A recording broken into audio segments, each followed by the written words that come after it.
आज हम एक ऐसे ट्रेडिंग कॉन्सेप्ट के बारे में जानने वाले हैं जिसे अगर आप सीख जाते हैं तो आपकी ट्रेडिंग स्टाइल हमेशा हमेशा के लिए बदल जाएगा। टेक्निकल एनालिसिस के जन्मदाता चार्ल्स डॉ ने ईयर 1900 में एक थ्योरी दिया था, डॉ थ्योरी, जिससे लोग एक्चुअली मार्केट को प्रिडिक्ट कर सकते थे कि आगे क्या होने वाला है। भले ही आज के यूट्यूब ट्रेडिंग चैनल इस बारे में बात ना करती हो, लेकिन आज भी यह स्ट्रेटजी उतनी ही कामयाब है जीतने की 100 साल पहले थी। और यह स्ट्रेटजी इसी थ्योरी से ड्राइव हुआ है, जिसे मल्टी टाइम फ्रेम एनालिसिस कहा जाता है। इस वीडियो में मैं आपको समझाऊंगा कि कैसे आप हायर टाइम फ्रेम से लेकर लोअर टाइम फ्रेम तक चार्ट्स का एनालिसिस कर सकते हैं और अपने ट्रेडिंग डिसीजन को बेहतर बना सकते हैं। तो सबसे पहले समझते हैं कि मल्टी टाइम फ्रेम एनालिसिस होता क्या है। यह एनालिसिस का एक तरीका है जिसमें आप पहले हायर टाइम फ्रेम का एनालिसिस करते हैं और फिर धीरे धीरे लोअर टाइम फ्रेम तक आते हैं। इस प्रोसेस में आपको 3 महत्वपूर्ण टाइम फ्रेम की जरूरत होती है। पहला time frame direction time frame होता है, जिसका उपयोग आप मार्केट की दिशा को समझने के लिए करते हैं। यानी आप देखते हैं कि प्राइस ऊपर जा रहा है, नीचे जा रहा है या साइडवेज मूव कर रहा है, जिससे आपको ओवरऑल ट्रेंड का आइडिया मिलता है। दूसरा time frame behaviour time frame होता है, जो प्राइस के बिहेवियर के बारे में डिटेल में बताता है। यानी प्राइस का मोमेंटम कैसा है, मार्केट स्ट्रक्चर ब्रेक हो रहा है या नहीं, वीक रिजेक्शंस या डोजी कैंडलस्टिक्स दिख रहे हैं या नहीं, और मार्केट रिट्रेस कर रहा है या नहीं। तीसरा और आखिरी time frame entry time frame होता है, जिसमें आप एक्चुअल ट्रेड एंटर करते हैं। अगर प्राइस डाउन ट्रेंड में है तो आप सेल के लिए देखेंगे, और अगर अपर ट्रेंड में है तो आप बाय करने के लिए देखेंगे। ये बहुत सिंपल है। ये जो टाइम फ्रेम्स आप इस्तेमाल करेंगे वो आपके ट्रेडिंग स्टाइल पर निर्भर करते हैं। मान लीजिए मैं इंट्राडे और स्विंग ट्रेडिंग का मिक्स उपयोग करता हूं, तो मैं 4 घंटे का टाइम फ्रेम डायरेक्शन के लिए, 1 घंटे का टाइम फ्रेम बिहेवियर के लिए और 15 मिनट का टाइम फ्रेम एंट्री के लिए उपयोग करता हूं। लेकिन अगर आप स्काल्पर हैं तो आपके लिए ये टाइम फ्रेम्स अलग होंगे।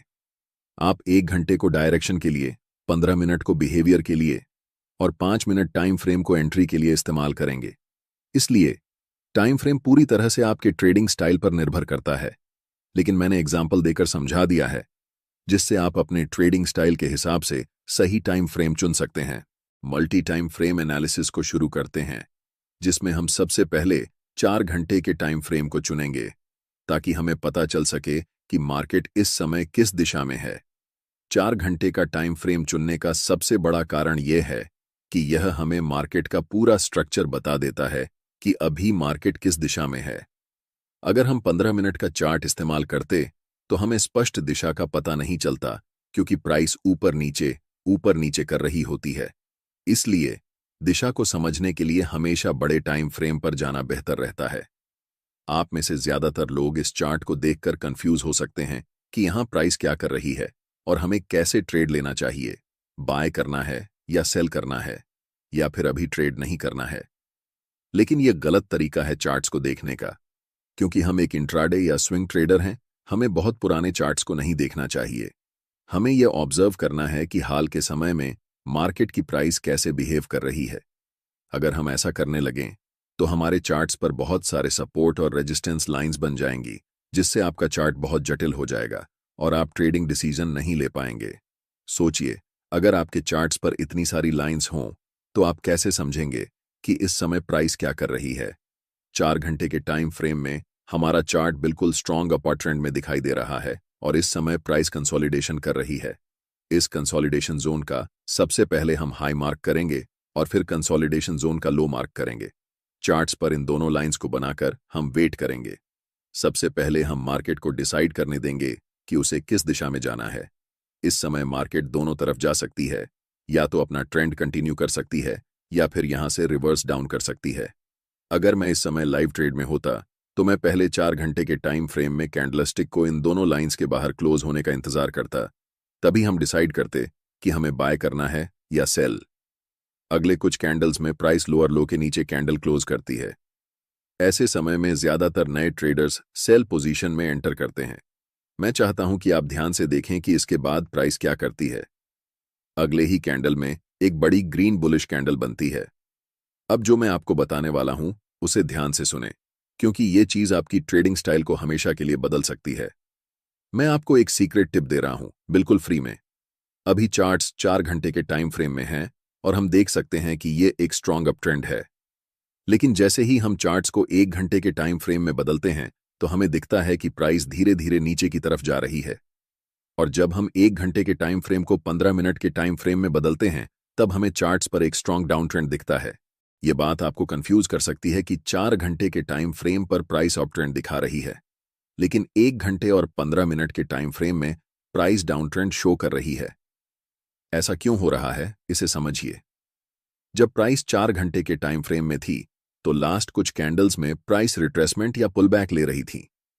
इसी पुलबैक को छोटे टाइम फ्रेम में देखने पर यह हमें डाउन ट्रेंड जैसा दिखाई देता है। एक बात हमेशा याद रखें, हायर टाइम फ्रेम हमेशा छोटे टाइम फ्रेम के ट्रेंड से ज्यादा मजबूत होता है। इस सिचुएशन में 4 घंटे का टाइम फ्रेम 1 घंटे के टाइम फ्रेम से और 15 मिनट के टाइम फ्रेम से भी ज्यादा स्ट्रांग होगा, और 1 घंटे का टाइम फ्रेम 15 मिनट के टाइम फ्रेम से स्ट्रॉन्गर होगा। इसीलिए हम ट्रेड भी उसी डायरेक्शन में लेंगे जिसमें बड़े टाइम फ्रेम का ट्रेंड चल रहा हो। चूंकि 4 घंटे के टाइम फ्रेम का ट्रेंड अप ट्रेंड है, इसलिए हम बाय पोजीशन बनाने वाले हैं। अभी चार्ट्स 15 मिनट के टाइम फ्रेम में हैं और इस चार्ट्स में हमें तुरंत बाय ट्रेड में एंट्री नहीं करनी है, क्योंकि प्राइस का मोमेंटम अभी भी डाउन साइड की तरफ ही है। पहले हम वेट करेंगे कि प्राइस 15 मिनट के टाइम फ्रेम में बियरिश से बुलिश ट्रेंड में शिफ्ट हो जाए, तभी हम बाय पोजीशन में एंट्री करेंगे। अभी तक प्राइस हमें कोई सिग्नल नहीं दे रही है कि वह बुलिश होने वाली है, इसलिए हम अभी भी इंतजार करेंगे। प्राइस इस लेवल को रीटेस्ट करने आती है, लेकिन पूरी तरह से ब्रेक नहीं कर पाती और फिर से नीचे चली जाती है। ऐसा दोबारा होता है, जिससे हमें पता चलता है कि अभी प्राइस साइडवेज हो चुकी है। इस समय बाय पोजीशन में एंट्री करने के लिए यह जरूरी है कि प्राइस इस लेवल के ऊपर क्लोज होकर अप ट्रेंड का स्ट्रक्चर बनाए। अगर हम प्राइस को 1 घंटे के टाइम फ्रेम में बदलते हैं तो हम देख सकते हैं कि अभी तक हमें कोई भी बुलिश सिग्नल चार्ट्स पर नहीं मिल रहा है जिससे हम बाय डिसीजन बना सकें। अगले कुछ कैंडल्स में प्राइस लास्ट स्विंग लो तक आती है और उस पर्टिकुलर लेवल से एक स्ट्रॉन्ग रिजेक्शन लेकर ऊपर की तरफ बढ़ जाती है, जिससे एक बिग ग्रीन बुलिश कैंडल बनती है। प्राइस ने ट्रेंड लाइन को ब्रेक कर दिया है, लेकिन हमें 1 घंटे के टाइम फ्रेम पर ट्रेड एंट्री नहीं करनी है, इसलिए हम अपने चार्ट्स को 15 मिनट के टाइम फ्रेम में बदल रहे हैं। अब हम कह सकते हैं कि मोमेंटम डाउन ट्रेंड से अप ट्रेंड में शिफ्ट हो चुका है और इस समय 15 मिनट के टाइम फ्रेम में मोमेंटम अप है, 1 घंटे के टाइम फ्रेम में मोमेंटम अप है और आखिरकार 4 घंटे के टाइम फ्रेम में भी मोमेंटम अप है। जब इन तीनों टाइम फ्रेम में मोमेंटम एक ही दिशा में होता है, तब समझो कि आपका सेटअप बनकर तैयार हो चुका है और यह किसी जादू से कम नहीं है। हमेशा याद रखें, कभी भी जल्दबाजी में ट्रेड नहीं करना चाहिए। हमें तब तक इंतजार करना चाहिए जब तक तीनों टाइम फ्रेम में प्राइस एक ही दिशा में न हो जाए। अब यहां हम बाय पोजीशन में ट्रेड में एंट्री करते हैं, ठीक इस ज्वाइंट ग्रीन कैंडल की क्लोजिंग पर, जिसमें हमारा स्टॉप लॉस ट्रेंड लाइन के थोड़े नीचे होगा। इस ट्रेड में हमारा टारगेट लेवल 4 घंटे के टाइम फ्रेम का स्विंग हाई होने वाला है, क्योंकि प्राइस ने इसी लेवल से डाउन ट्रेंड की ओर शिफ्ट होना शुरू किया था। इसे आप सप्लाई जोन या रेजिस्टेंस एरिया भी कह सकते हैं। अगर आप टारगेट सेट करने में कंफ्यूज हो रहे हैं तो मैं आपको एक टिप देता हूं। ट्रेड में एंट्री करने से पहले आपको चार्ट्स के लेफ्ट साइड पर ध्यान देना चाहिए और देखना चाहिए कि स्विंग कौन कौन से लेवल पर हैं। जैसे कि लास्ट टाइम ये एक स्विंग हाई है और इससे पहले ये एक स्विंग हाई है, तो हम इस समय 2 टारगेट रख सकते हैं। लेकिन क्योंकि बड़े टाइम फ्रेम में ट्रेंड स्ट्रांग है, इसलिए स्विंग हाई को टारगेट रखना ज्यादा सही रहेगा। और देखो, प्राइस बिना समय बर्बाद किए ऊपर चला गया। अब मैं आपको एक और तरीका बताता हूं कि कैसे इस ट्रेड में एंट्री करनी है। एक जरूरी बात, अगर आप चार्ट्स पर मल्टीपल इंडिकेटर्स का उपयोग करते हैं या एक साथ 4-5 चार्ट्स देखते हैं, तो आपके पास ट्रेडिंग व्यू का प्रीमियम प्लान होना जरूरी होता है। इसका कॉस्ट 12,000 रुपये पर ईयर है। अगर आप ट्रेडिंग व्यू का सब्सक्रिप्शन फ्री में चाहते हैं तो आप अपना डीमैट अकाउंट शाम को ट्रेडिंग ऐप में खोल सकते हैं। अपने ट्रेडिंग को इंप्रूव करने के लिए सैमको में स्विच करें। सैमको आपकी ट्रेडिंग हिस्ट्री का एनालिसिस करके आपको आपकी गलतियों के बारे में बताता है, जिन्हें जानकर आप अपनी ट्रेडिंग को और बेहतर बना सकते हैं। एक ही प्लेटफॉर्म पर सभी एसेट क्लास में ट्रेड कर सकते हैं, जिसमें कमोडिटी डेरिवेटिव्स और करेंसी डेरिवेटिव्स भी शामिल हैं। यहाँ अकाउंट ओपनिंग फ्री है और पहले साल के लिए अकाउंट मेंटेनेंस भी फ्री है। म्यूचुअल फंड और आईपीओ में कोई कमीशन नहीं है। बाकी सभी एसेट क्लास में ट्रेड करने पर केवल 20 रुपए पर ऑर्डर ब्रोकरेज लिया जाता है और यहाँ कोई भी हिडन चार्ज नहीं है। 1000 से ज्यादा स्टॉक्स पर 4 गुना लेवरेज मिलता है, जिसे आप लाइफ टाइम तक होल्ड कर सकते हैं। यहाँ पर आपको ट्रेडिंग व्यू का प्रीमियम वर्जन मिलता है, जहां आप मल्टी चार्ट लेआउट और 50 से भी ज्यादा इंडिकेटर्स का इस्तेमाल कर सकते हैं और चार्ट्स पर ही बाइंग और सेलिंग के ऑर्डर प्लेस कर सकते हैं। साथ साथ अपने स्टॉप लॉस और टारगेट को भी मैनेज कर सकते हैं। अगर आप डिस्क्रिप्शन में दिए गए लिंक से सैम को ब्रोकर ज्वाइन करते हैं तो आपको सीबी से रजिस्टर्ड एडवाइजर द्वारा दी गई रियल टाइम ट्रेडिंग एडवाइस बिल्कुल फ्री मिलेगी। टाइम फ्रेम को 15 मिनट से 1 घंटे में शिफ्ट करते हैं। अब प्राइस अपने हाई के आसपास है और अगर आप यहां बाय पोजीशन में ट्रेड एंट्री करते हैं तो आपका स्टॉप लॉस काफी नीचे होना पड़ेगा, जिससे आपका रिस्क रिवॉर्ड रेशियो खराब हो जाएगा। इसलिए हमें तुरंत ट्रेड में एंट्री नहीं करनी है, बल्कि प्राइस को पहले रिट्रेस होने देना चाहिए इस लेवल तक। प्राइस रेड कैंडल बनाते हुए नीचे आती है और इस लेवल को टच करती है, लेकिन आप तुरंत यहां पर एंट्री नहीं ले सकते। अगर आप यहां एंट्री लेते हैं तो आप बस अनुमान लगा रहे हैं कि प्राइस ऊपर जाएगा, लेकिन प्राइस बहुत अनिश्चित होता है। चाहे कितना भी महत्वपूर्ण लेवल क्यों ना हो, वह कभी भी ब्रेक हो सकता है या फिर उस लेवल को रिस्पेक्ट नहीं कर सकता है। इसलिए हम इंतजार करते हैं कि मार्केट पहले कंफर्म हो जाए कि वह किस दिशा में जाने वाली है, उसके बाद ही हम ट्रेड में एंट्री करेंगे। आप अगर अपनी इच्छा के अनुसार ट्रेड करेंगे तो यह एक खतरनाक तरीका हो सकता है। कभी भी मार्केट में सर्वाइव नहीं कर सकते हैं, चाहे आपके पास कितना भी कैपिटल क्यों ना हो।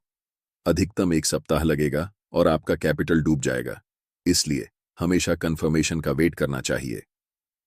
अब प्राइस को 15 मिनट के टाइम फ्रेम पर शिफ्ट करते हैं। अगर आप देख रहे हैं कि प्राइस अभी भी डाउन ट्रेंड में है तो हमें कुछ नहीं करना चाहिए। जब तक हमें इस लेवल के ऊपर एक स्ट्रॉन्ग ग्रीन कैंडल के साथ प्राइस क्लोज नहीं कर जाती, तब तक इंतजार करना जरूरी है। एक बार फिर प्राइस प्रीवियस स्विंग लो को ब्रेक करती है और अगले कुछ कैंडल में एक स्ट्रॉन्ग ग्रीन कैंडल बनाते हुए ऊपर की तरफ जाती है और इस लेवल के ऊपर स्ट्रांगली क्लोज हो जाती है। यहां पर एक कारण है कि प्राइस इसी पार्टिकुलर लेवल से रिवर्स क्यों हुआ। जैसे ही हम चार्ट्स को बड़े टाइम फ्रेम पर शिफ्ट करते हैं तो चार्ट्स के लेफ्ट साइड में एक डिमांड जोन नजर आता है।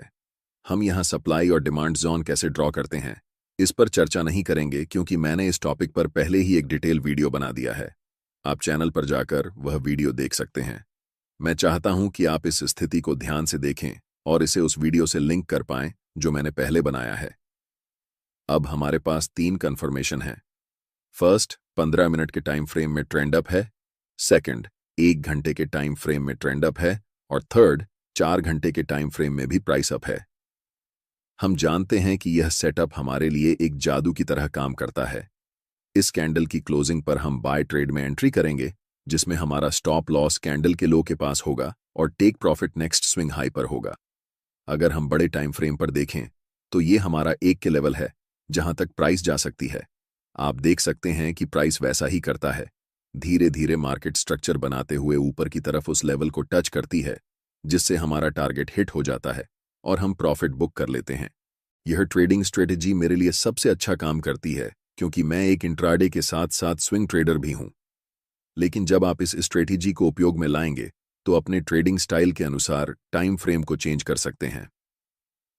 अगर आपको ट्रेडिंग व्यू का सब्सक्रिप्शन फ्री में चाहिए या फिर एक ही प्लेटफॉर्म पर equity, commodity, stock, mutual fund, options आदि में ट्रेड करना चाहते हैं तो आप अपना डीमैट अकाउंट सैमको में खोल सकते हैं। सैमको ट्रेडिंग ऐप का लिंक डिस्क्रिप्शन में है। स्ट्रेटेजी समझ में आ गई हो तो इसे बैक टेस्ट करें, फिर देखें कि आपके लिए काम करता है या नहीं, और उसके बाद ही ओरिजिनल अकाउंट में इसे अप्लाई करें। वीडियो अच्छी लगी हो तो वीडियो को लाइक कर दें और फ्री में प्राइस एक्शन ट्रेडिंग सीखने के लिए चैनल को सब्सक्राइब करें। आप सभी का बहुत बहुत धन्यवाद।